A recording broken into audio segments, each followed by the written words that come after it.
thank you, Sydney. I just kind of feel bad for those kids at home having to watch this stuff on.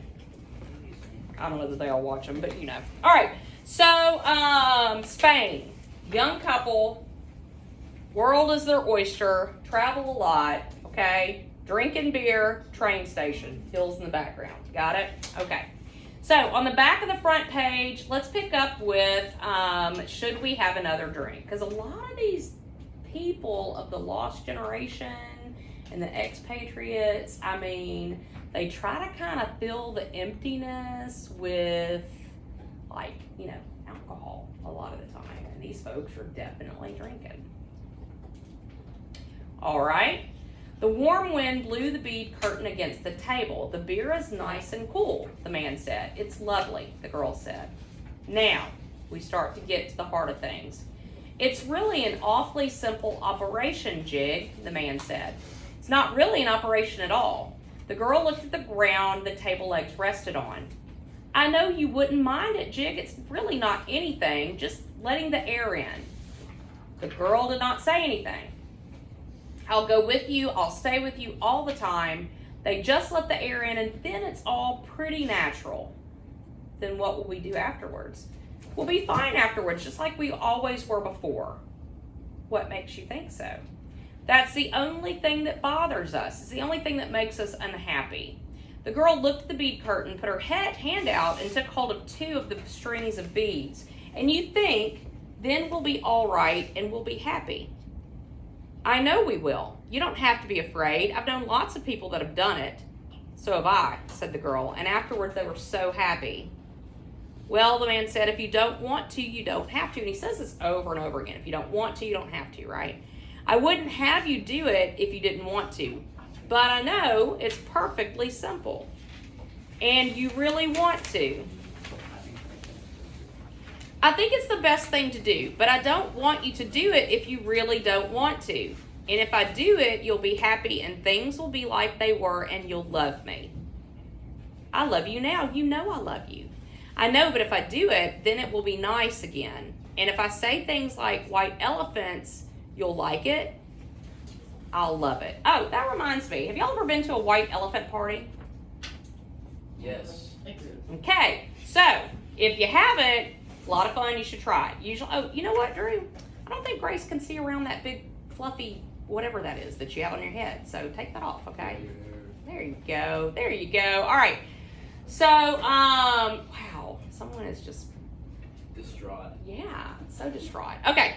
So if you go to a white elephant party, you take a gift that no one necessarily wants, right? It might be a gag gift. It might just be something odd. And then you draw names and you figure out like who's going to start the process. And the first one opens the gift. That's their gift. Second person can either choose to steal that gift or take one of the ones that's wrapped, right? Take a chance on a wrapped gift. Y'all get the idea, okay? So white elephant, not something that's necessarily wanted. Keep that in mind, okay? All right. Where else? Now I'm going to skip a little bit. The girl stood up and walked to the end of the station. Across on the other side were fields of grain and trees along the banks of the Ebro. Far away beyond the river were mountains. The shadow of a cloud moved across the field of grain, and she saw the river through the trees. And we could have all of this, she said. And we could have everything, and every day we make it more impossible. What did you say? I said we could have everything. We can have everything. No, we can't. We can have the whole world. No, we can't. We can go everywhere. No, we can't. It isn't ours anymore. That probably has a star next to it, does it? Okay, good. We're going to come back to that. Don't let me forget. It's ours. No, it isn't. And once they take it away, you never get it back. But they haven't taken it away. And the girl says, we'll wait and see. Come on back in the shade, he said. You mustn't feel that way. I don't feel any way, the girl said. I just know things. I don't want you to do anything you don't want to do. Nor that isn't good for me, she said. I know. Could we have another beer? All right, but you've got to realize. I realize, the girl said. Can't we maybe stop talking? They sat down at the table, and the girl looked across at the hills on the dry side of the valley, and the man looked at her and at the table. "You've got to realize," he said, "that I don't want you to do it if you don't want to. I'm perfectly willing to go through with it if it means anything to you." Doesn't it mean anything to you? We could get along. Star that too. We could get along. Put a star next to that. Of course it does. But I don't want anybody but you. I don't want anyone else, and I know it's all perfectly simple. Yes, you know it's perfectly simple. It's all right for you to say that, but I know it. Would you do something for me now? I'll do anything for you. And she says, would you please, please, please, please, please, please, please stop talking? So she's like, done with this guy, right? He did not say anything, but looked at the bags against the wall of the station. There were labels on them from all the hotels where they had spent nights. "But I don't want you to," he said. "I don't care anything about it. I'll scream," the girl said. The woman came out through the curtains with 2 glasses of beer and put them down on the damp felt pads. "The train comes in 5 minutes," she said. Why do you think having the server come in and say the train comes in 5 minutes is important at this point in the story? What does that indicate? That they're about to make a decision. Yes, time's running out on whatever it is that they're about to decide, okay? "What did she say?" asked the girl. "That the train is coming in 5 minutes. The girl smiled brightly at the woman to thank her. "I'd better take the bags over to the other side of the station," the man said, and the girl smiled at him. "All right, then come back and we'll finish the beer." He picked up the 2 heavy bags and carried them around the station to the other tracks. He looked up the tracks but could not see the train. Coming back, he walked through the bar room where people waiting for the train were drinking. He drank an anise at the bar and looked at the people, and they were all waiting reasonably for the train. He went out through the bead curtain, and she was sitting at the table and smiling at him. "Do you feel better?" he asked. "I feel fine." She said, "There's nothing wrong with me. I feel fine." Okay, so 1920s, guys. This is the 1920s, all right? What's he trying to get her to do? Get an abortion. Yes. Yes. Did you get that? Oh, there it is. Yes. No, that's already happened. Yes. That train left the station. Yeah, I was a little late on that. Yeah. No, she wants him to get rid of this baby. Okay, and he says things like, "I only want you. There's no one else I want." Right? And when she looks out over the fields of grain and the river and all these like symbols that are, you could really see as like fertility, right? Grain, the river flowing, things like that, right? She says, "We could have all of this." And he says, "We have all of this now." And she says, "No, we don't. It isn't ours anymore." So a couple of things. We could have all of this. We could have us, and we could also have a child. But when she says it isn't ours anymore, if you think about parents and how they often live for and through their kids, like that ship sailed. She's like, it's not just about us anymore, right? The world is now ours and this child's. Okay. Well, in the end, he goes back in and he asks her, "Do you feel better?" And she's already smiled twice at this point. Genuinely. He says, "Do you feel better?" And she says, "I feel fine. There's nothing wrong with me. I feel fine." What do you think is going to happen to this couple? Over. Yeah, she's going to keep the baby and like ditch the man. $100 a month. Child's Okay? support. Hey, what you got for me? Oh, thank you. Let me mask up and come and get my notes. Thank you. You're welcome. All right. So, yes, there's a lot going on beneath the surface of this story. Now, let me ask y'all this honestly. How many of y'all understood the story the first time you read it on your own? No. Nope. Yeah, so there's a lot there. You have to read. Some of y'all may have thought that he was trying to talk her into plastic surgery, to be honest. Didn't some of y'all think that? Nope. Some Really? kind of surgery, some kind of. I just thought he was trying to take her. Nope, already done that. Yeah, I realized that now. Already done that, okay? So, yeah, she gonna keep the baby and ditch the man. Now, here's the thing. We talked about Hemingway and how manly he is, right? So strong and manly. But he has the ability to put himself in the mind of a woman in a very sympathetic way, because we don't really necessarily like this guy now, knowing that she really wants this baby and he can't really see that. But it's almost worse than him saying, you could do it, you could do it, you could do it. He also says things like, well, you know, it makes no difference to me. I mean, you can do this if you want to. And what is that?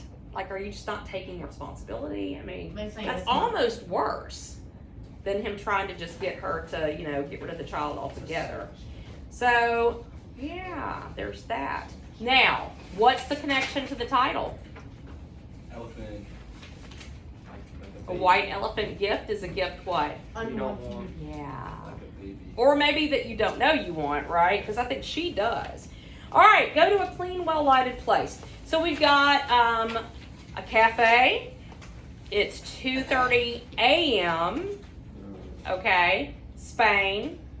You know, Hemingway spent a lot of time in Spain. All right. And you've got 2 waiters on staff. Older gentleman comes in. He's been drinking for a while, going deaf, which is good, because the younger gentleman, or the younger waiter, tells the older waiter, what about the old man, by the way?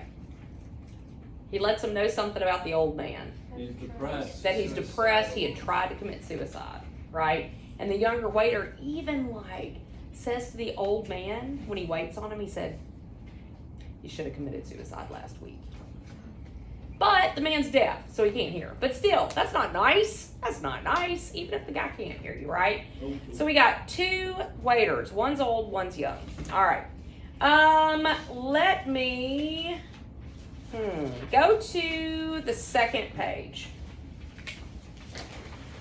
All right, now, which of the 2 waiters do you like?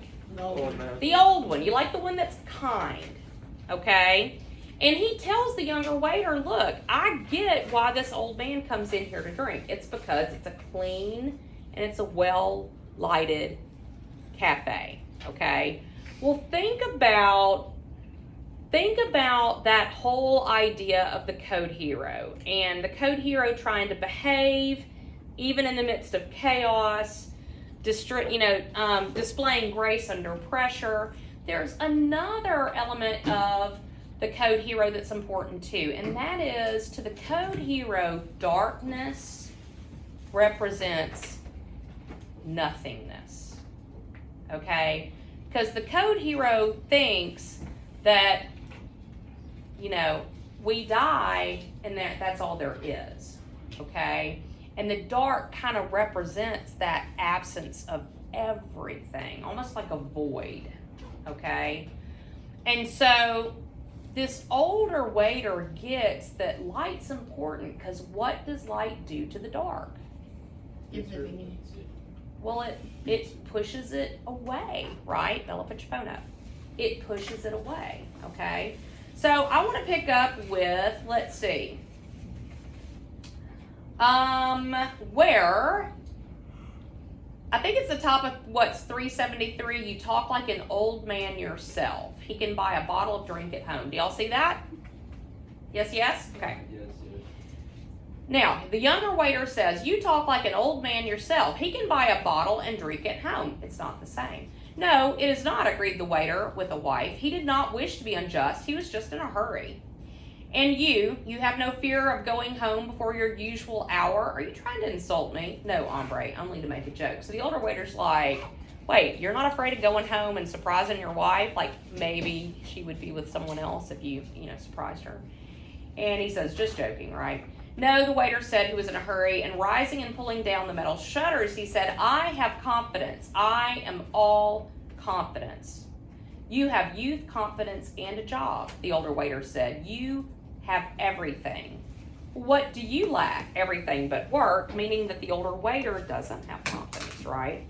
You have everything I have. No, I have never had confidence, and I am not young.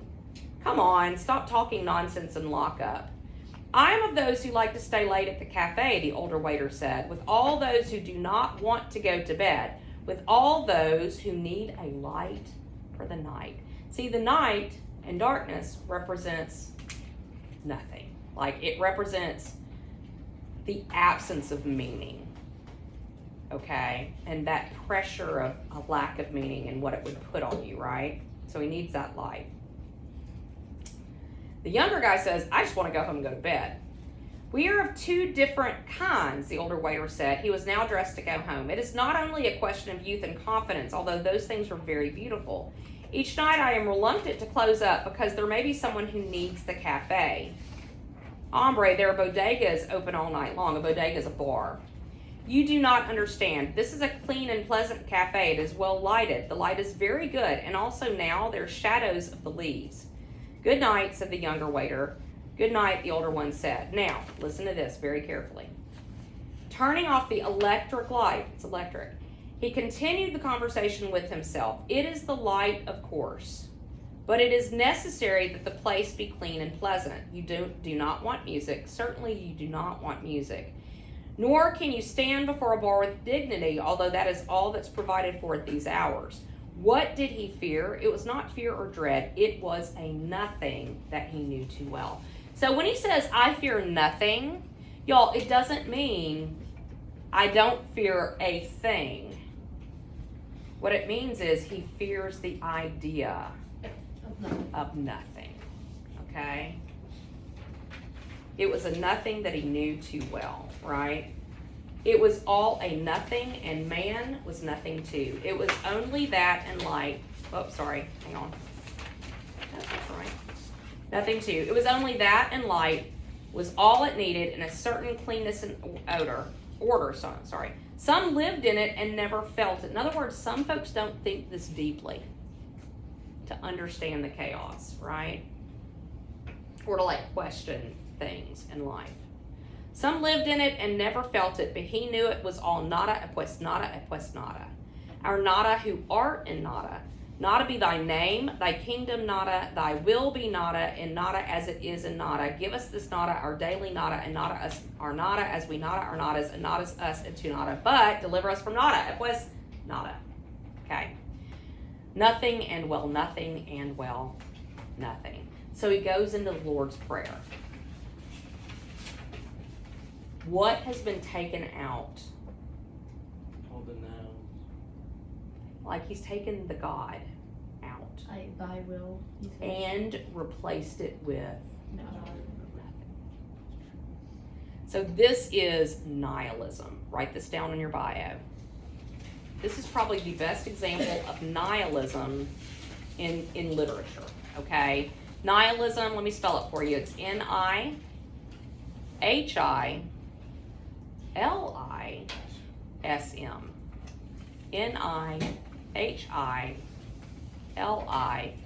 Have you heard of that before? Nihilism. It's the absence of faith. And it's particularly strong post-World War I in this lost generation of artists. He has taken the God out and replaced it with nothing. And y'all, the dark represents the nothingness, which is why you need a clean, well-lighted place, right? That's why if we don't have the natural light, we have to make our own. The cafe was lit with what kind of light? Yeah. Electricity. Electricity. So go to the last paragraph. He goes and he gets a coffee. Then he says, no, thank you to the waiter, and he goes out. He disliked bars and bodegas. A clean, well-lighted cafe was a very different thing. Now, without thinking further, he'd go home to his room. He would lie in the bed, and finally, with daylight, he would go to sleep. After all, he said to himself, it is probably only insomnia. Many must have it. So he, like the code hero, he fears the dark. He fears that nothing that's out there pressing in, right? And he can't even sleep until the sun starts to break. Yet he gets up every day and he goes in the evening and provides light for others who need it. Does that make sense? So there's a lot beneath the surface in both of these stories. Okay? All right, I got to shift gears, and we'll keep the tape running because we're going to talk about Gatsby. We're going to talk about when Myrtle gets killed.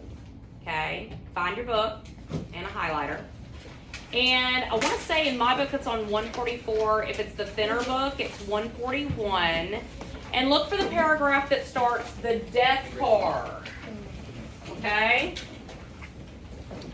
So let's see, 144 in the thick book, 141 in the smaller one. Yes, look for the death car as the newspapers called it.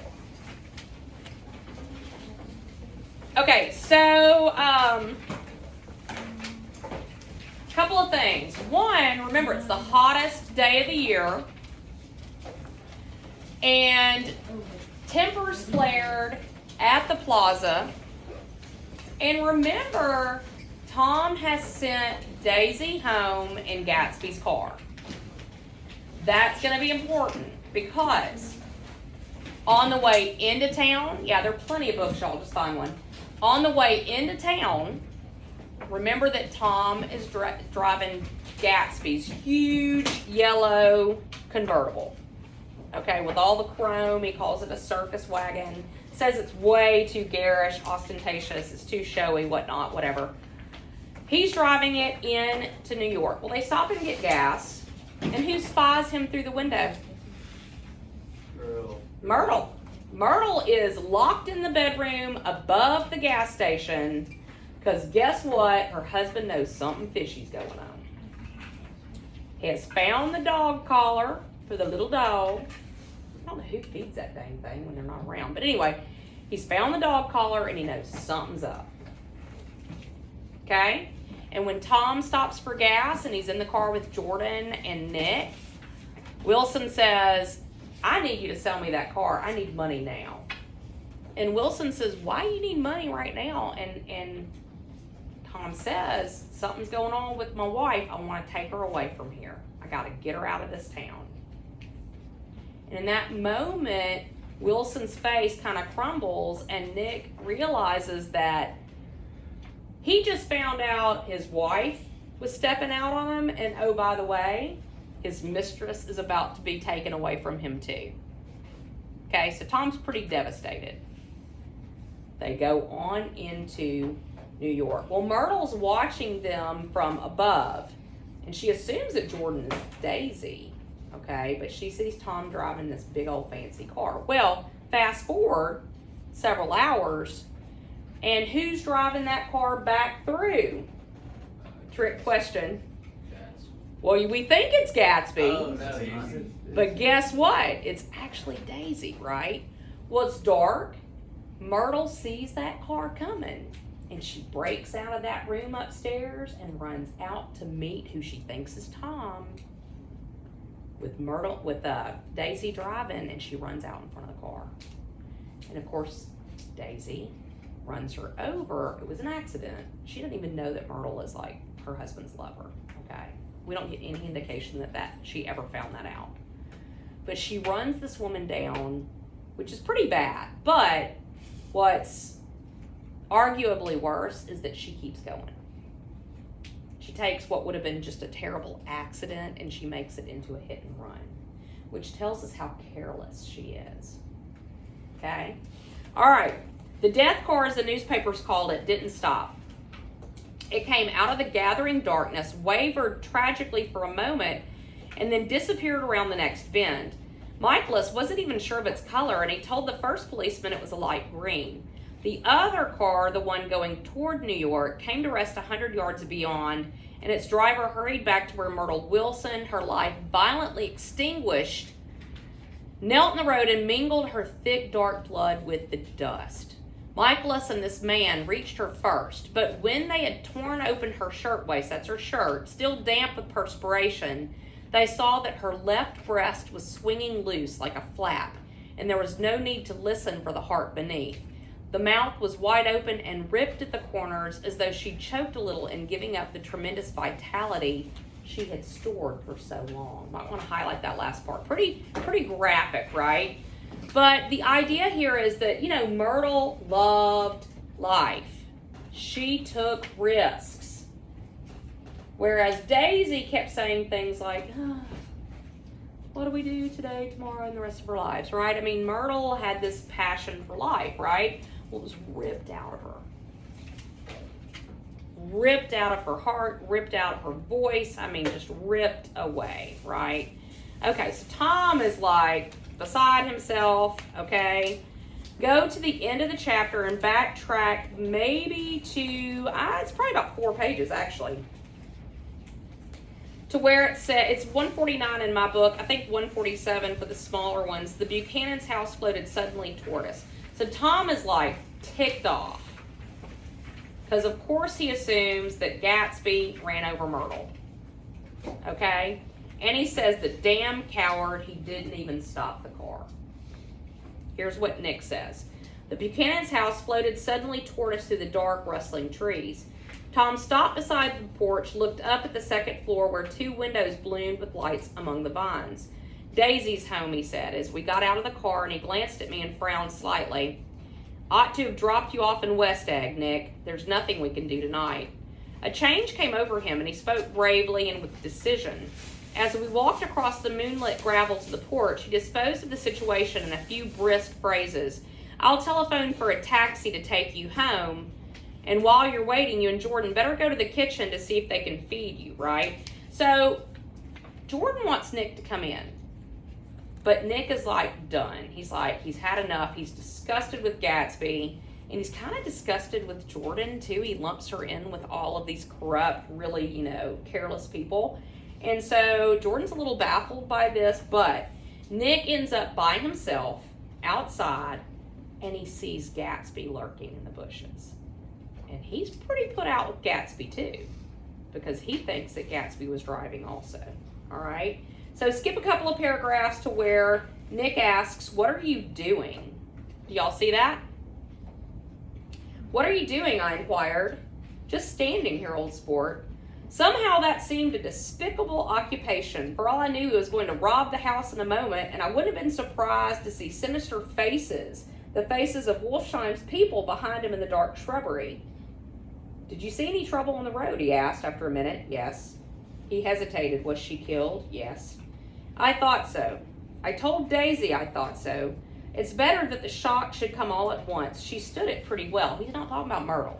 Who's he talking about? Who's he still mostly concerned with, even though Myrtle's the one that's dead? Of course it's Daisy. He spoke as if Daisy's reaction was the only thing that mattered. I got to West Egg by a side road, he went on, and left the car in my garage. I don't think anybody saw us, but of course I can't be sure. I disliked him so much by this time that I didn't find it necessary to tell him that he was wrong. Who was the woman? He inquired. Her name's Wilson. Her husband owns the garage. How the devil did it happen? Well, I tried to swing the wheel. He broke off, and suddenly I guessed at the truth. Was Daisy driving? Yes. But of course I'll say I was. You see, when we left New York, she was very nervous, and she thought it'd steady her to drive, and this woman rushed out at us just as we were passing a car coming the other way. It all happened in a minute, but it seemed to me that she wanted to speak to us, thought we were somebody she knew. See, she was looking for Tom, right? First, Daisy turned away from the woman toward the car, then she lost nerve and turned back. The second my hand reached the wheel, I felt the shock. It must have killed her instantly. It ripped her open. Don't tell me, old sport, he winced. Anyhow, Daisy stepped on it. I tried to make her stop, but she couldn't, so I pulled on the emergency brake. All right, now, Nick's going to try to get Gatsby just to go home, because Nick knows what everybody but Gatsby knows, and that is that he's lost Daisy. Okay? But Gatsby says, no, I want to stand and I want to watch and make sure she's okay. So Nick goes over to the window and he sees he sees Daisy and Tom talking over a plate of cold fried chicken. Like everything's normal, right? And they look like they're conspiring. So he knows that Tom has won. Daisy is lost to Gatsby. But Gatsby, being the ever romantic, hopeful figure, still stands watch, thinking that he still has a chance with her, right? Well, at the very end of the chapter, this is what Nick tells us, talking about Gatsby. He put his hands in his coat pockets and turned back eagerly to his scrutiny of the house, as though my presence marked the sacredness of his vigil.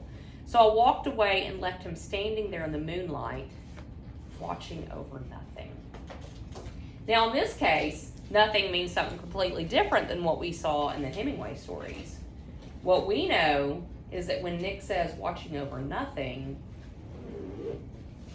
we know, as Nick does, that he's lost Gatsby. I mean, Daisy. But Gatsby hasn't figured it out yet. Okay? All right, so y'all have got to finish this, and you're real close. In fact, it's like 30 pages, right? Y'all need to finish this for Wednesday, okay? I originally put Thursday, but I was thinking y'all had AP tests on Wednesday, but it's actually Thursday, right?